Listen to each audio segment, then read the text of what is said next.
एक बार भगवान बुद्ध जेतवन विहार में रह रहे थे। भिक्षु चक्षुपाल भगवान से मिलने के लिए आए थे। उनके आगमन के साथ उनकी दिनचर्या, व्यवहार और गुणों की चर्चा भी हुई।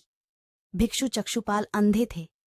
एक दिन विहार के कुछ भिक्षुओं ने कुछ मरे हुए कीड़डाहों को चक्षुपाल की कुटी के बाहर पाया और उन्होंने चक्षुपाल की निंदा करनी शुरू कर दी कि उन्होंने इन जीवित प्राणियों की हत्या की। भगवान बुद्ध ने निंदा कर रहे उन भिक्षुओं को बुलाया और पूछा कि क्या तुमने भिक्षु को कीड़े मारते हुए देखा है? उन्होंने उत्तर दिया, नहीं।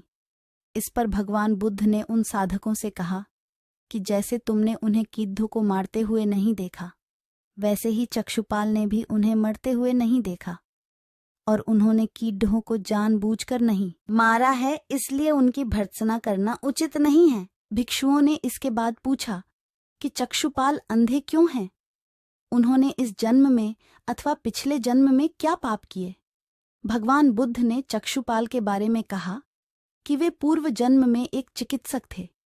एक अंधी स्त्री ने उनसे वादा किया था कि यदि वे उसकी आंखें ठीक कर देंगे तो वह और उसका परिवार उनके दास बन जाएंगे। स्त्री की आंखें ठीक हो गईं, पर उस सने दासी बनने के भय से यह मानने से इनकार कर दिया। चिकित्सक को तो पता था कि उस स्त्री की आंखें ठीक हो गई हैं। वह झूठ बोल रही है, उसे सबक सिखाने के लिए या बदला लेने के लिए। चक्षुपाल ने दूसरी दवा दी।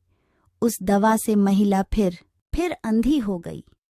वह कितना ही रोई पीटी, लेकिन चक्षुपाल जरा भी नहीं पसीजा। इस पाप के फल स्वरूप अगले जन्म में चिकित्सक को अंधा बनना पड़ा।